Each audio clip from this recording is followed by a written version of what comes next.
This anime features one of the wildest plots we've ever covered, and we covered a lot of freaky stuff. And I mean wild at Hyako Academy. The only thing that matters is the money in your pocket and how much of it you're willing to blow on crazy big bets. The school is pretty much ruled by the gamblers, with the student council at the top and the poorest at the bottom, and boy is there a long way to fall. Meet Ryota, whose crippling debt has put him at the bottom of the social heap, making him a house pet, which basically means he's a slave to the rich kids who can do whatever they want with him. So when new student Yumiko Jabami shows up, Ryota feels the need to warn her about this messed up social hierarchy and the school's obsession with gambling. But he doesn't need to worry. Turns out Yumiko is actually kind of an addict herself, with a photographic memory and a serious hard-on for the thrill of the game. Which is just as well, because Mary, one of the school's top gamblers, immediately challenges her to a game on her very first day.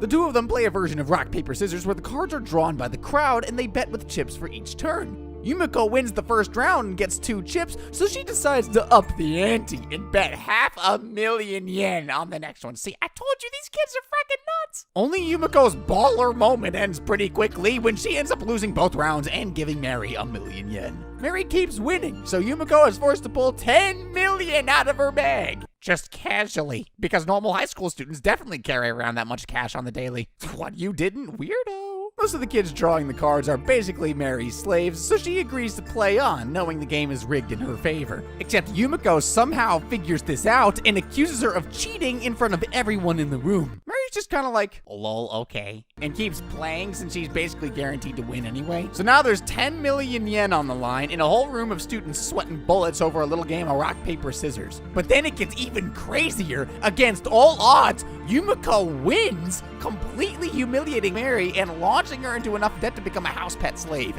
Yikes. After the game, Ryota congratulates her on the win and explains that he's 5 million in debt to Mary, and that's why he's her slave. So Miss Moneybags Yumiko gives him a stack of cash to settle his debt, and that was only episode 1. The next day, Mary's fall from power is made pretty obvious when people graffiti her desk, and she's forced to put on her name tag and literally become a slave. I swear this school has frackin' no chill. Meanwhile, Ryota gets to turn up as a free man now that he's no longer in debt to the school council. But trouble quickly finds Yumiko again when she's challenged by another crazy rich girl. Only this one is on the student council, so it's kind of a big deal to be playing against her. The council member, whose name is Itsuki, is also apparently a millionaire because he suggests they play for 20 million yen. I'm pretty positive these kids haven't even had their first class yet, but they're already throwing cards and whipping out more money than I've ever seen in my life. The girls play a really high stakes memory game where they have to make an exact match of cards, and the match is really close. Yumiko loses the first round and begs to play one more time. Itsuki agrees, but on one condition. If she wins, she gets to keep her nails. Yeah, you heard me right. Seems like this crazy first year has a little thing for ripping off people's fingernails and toenails. So she suggests that for the next round, they wager another 20 million and their fingernails. Guys, chill! You might be thinking, this seems like a pretty good time to bow out. But clever little Yumiko has discovered that Itsuki is cheating. Some of the cards have a secret pattern on the back that enables her to memorize a lot easier. It's really hard to spot, but since this girl is a frackin' genius, she manages to use the trick to her advantage. She wins the game in one turn, and Yumiko goes on full frackin' psycho mode, threatening to rip her toenails off and making Itsuki cry. Apparently, one council member wasn't enough, because next Yumiko goes to challenge Yuriko, another one of the school's top dogs. But her and Ryota walk in to find Mary already playing against her, trying to claw her way back out of slavery. Except she loses and ends up in a crippling 49 million yen of debt. Obviously, those stakes don't scare Yumiko because she challenges Yuriko, the council member, frackin' immediately and starts the bet at 40 million. Oh, and guess what? It turns out Yuriko is cheating too, in the most metal way possible. Literally. She's having her club members pierce their hands so that they can magnetize the game pieces and force them into a certain spot. What the frick? The only thing is, it doesn't work every time, and now that Yumiko knows the truth, she's panicking because if she wins the game, Yuriko will be 2 billion in debt. But before they find out who's won, the president of the student council walks in, saying she wants to supervise the game because she can feel some trouble brewing.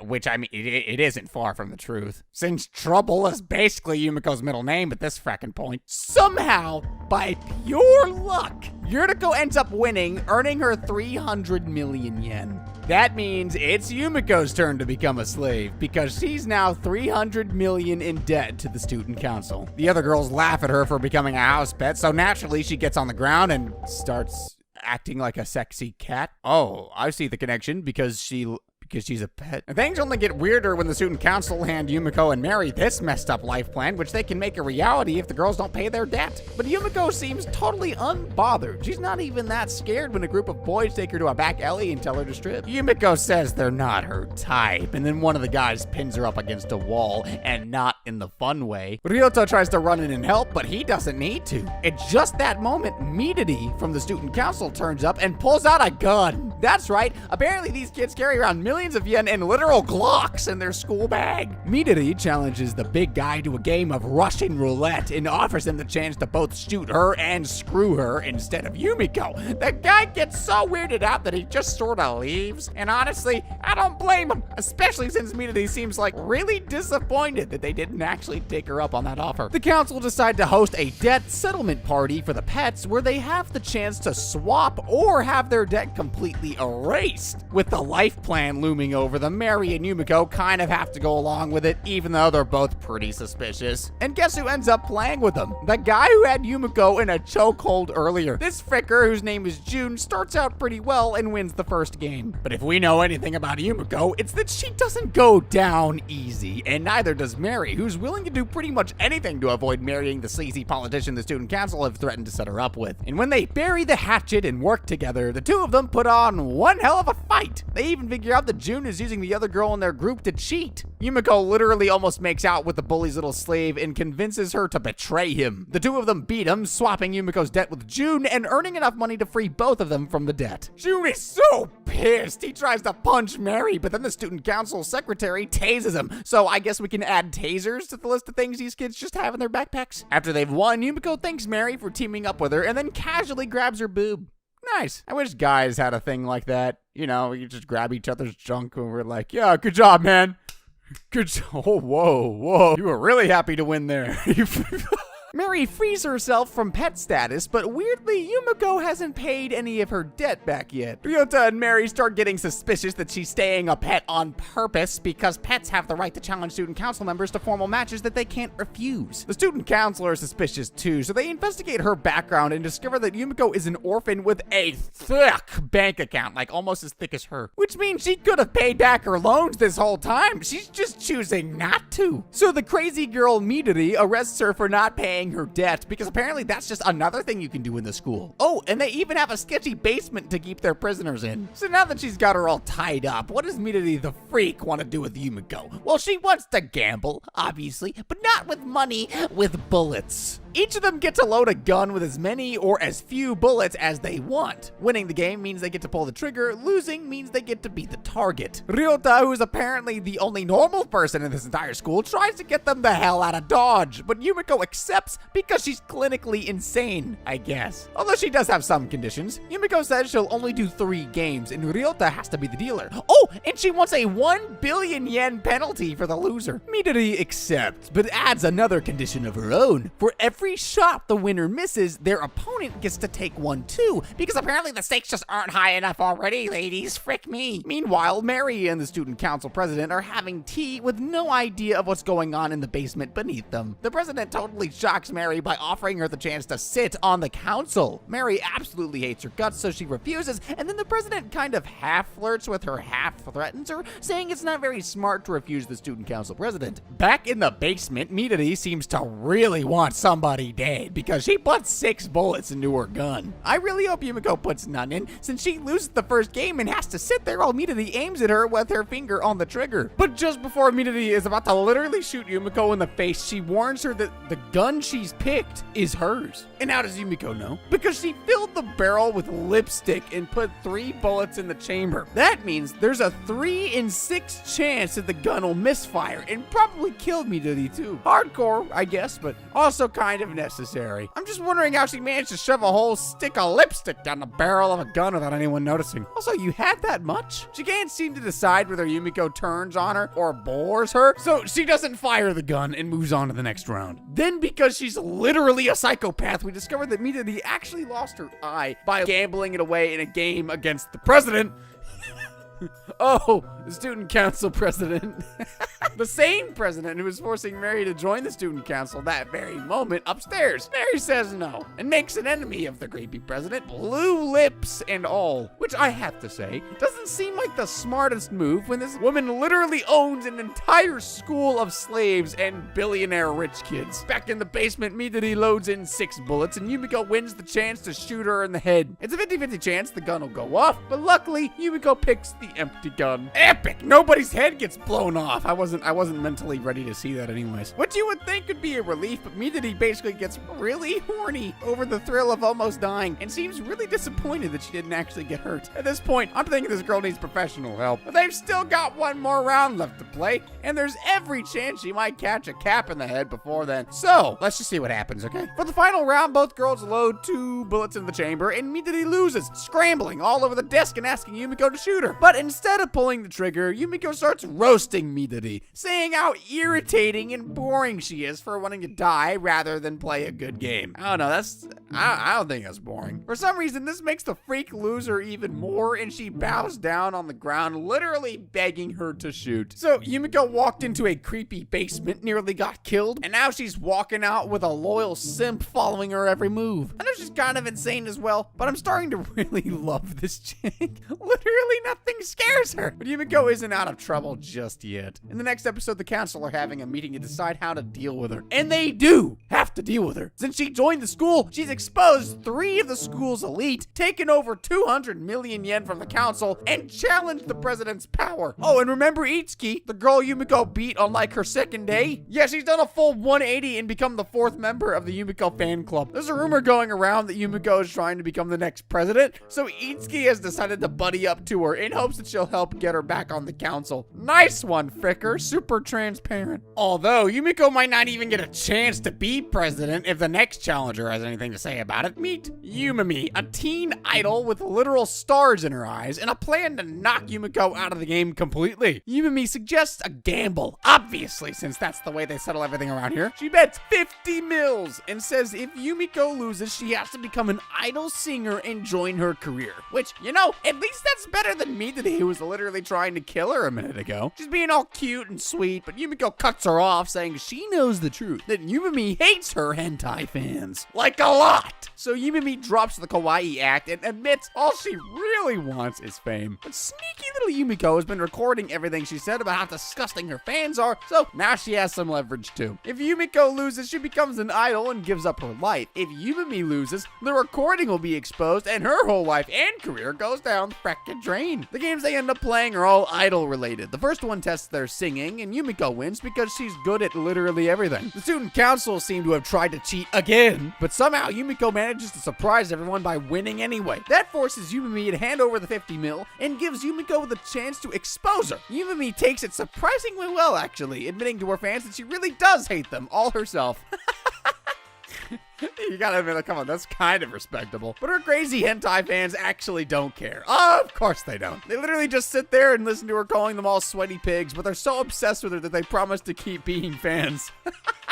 Yeah, okay, that's crazy. But not the craziest thing that's happened on this show so far. Yumiko still has some damage to deal. She reveals that she was told the truth about Yumimi by a secret traitor. Yumimi accuses Kaede from the student council, and when he comes down to deny the rumors, Yumiko decides to settle it the only way she knows how. Strip poker. I'm kidding.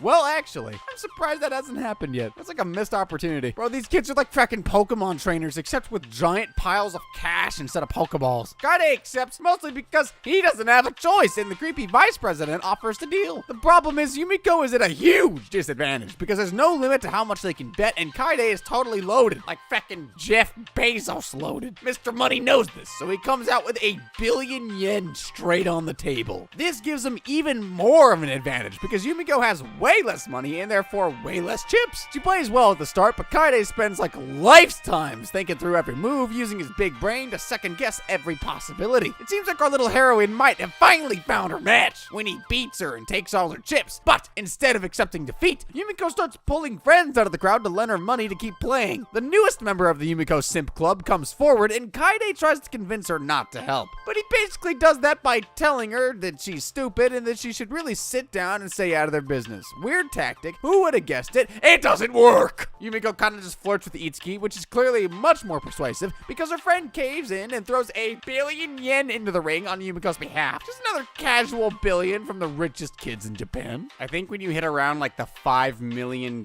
money mark, you basically can't even fathom how rich you are. So 1 billion is just like, you're in a whole different universe, dude. Someone fact check me, please. Anyways, now Yumiko's back in the game and up to her usual insanity. She goes all in on the first hand, putting all of Itsuki's money on the table straight away. Itsuki must be seriously sweating by her side, especially when Yumiko asks her to give more and more money onto the table. It doesn't seem like the game is all about the cards at all anymore. Eventually, Itsuki burns through all her cash and Yumiko has to turn to something better than money. Itsuki's life! Yeah, that's right. This mad girl's decided to gamble her friends' life. Itsuki gets freaked out and tries to back up, but then Yumiko shows her hand, and I guess it must have been good enough to convince her to bite all her nails off. Yeah, she just rips them straight off. I think it just freaking, oh my gosh, I need a minute. This girl's literally bleeding on the floor and putting her life on the table, and Yumiko's just sitting there super chill, ready to keep playing. Kaede flat out rejects their offer, but VP accepts it, and as their dealer, it's ultimately up to her to make a decision. Kaede gets furious and tries to pull rank, which is when the dealer takes off her mask and reveals that she's actually been the president this whole time. What? Which is kind of crazy, especially since I'm pretty sure the president and the vice president have definitely been in the same room together before. But at this point, I'm not paying that much attention to the president, with Itsuki's literal life valued at about 10 billion yen, which I'm actually pretty sure that's more than how a human is priced. That's way more. This might have just become the highest stakes poker game in history. Now, Kaede has no option but to gamble his own life to match them. This is reminding me of that one episode of JoJo's Bizarre Adventure Part 3, dude. Yo,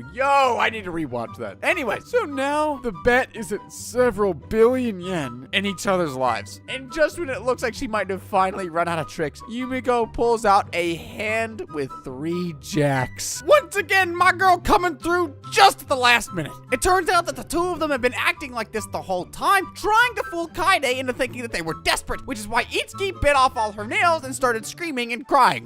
Wow, talking about commitment. Now that his life is basically forfeit, the council president fires Kaede on the spot, which obviously makes his glasses shatter and his hair go white, because that happens apparently. So with Kaede out of the way, it's finally time for the real battle, the one we've all been waiting for. Yumiko versus Kirari, the queen bitch herself. The other girls want her to cheat, but since she's kind of built a gambling career on exposing cheaters, it'd be kind of hypocritical if Yumiko rigged her own final boss battle. When she arrives, they get straight to business. Another member of the student council, Runa, offers to be the referee, even though she looks like she's about 8. She's also kind of scary, so she does a good job of policing the game. Since both Yumiko and the president are the kind of players to put everything on the line, they decide to gamble with gambling itself. If either one loses, they leave the school. Now, I still think that's better than dying, but there are no winners here. The only option is to not lose, I guess. Wait a minute, I don't like that sentence. And of course, they decide to play using tarot cards because that makes total sense. JoJo! If they pick one that's upright, they get a point. If they pick one reversed, it's a minus. And if the fool appears, then one of them will win on the spot, depending on which way around it turns up. Yumiko picks first and gets 1 point. But they don't get too excited because when the president picks, she earns Yumiko minus 21 points. Wait, how does that work? Which is not great, since there's almost no way she can come back from that unless the next card is the Fool. And who has the task of picking the final card? Ryota, obviously, because he's handled pressure so well in the past. This time, at least, he doesn't have a nervous breakdown, and instead, he admits to Yumiko that he's, like, in love with her. So now his status as a simp is on the line, as well as Yumiko's place at the school. The clever boy that he is, he notices that one of the cards has been marked. The girls think that it's a surefire way to win, but there's no guarantee that it's the Fool or that it's the right way up. He decides not to pick it, and for some reason, that makes Yumiko basically have an orgasm. She starts crawling all over him and begs him to totally pick randomly, and while she's like dribbling all over him. What the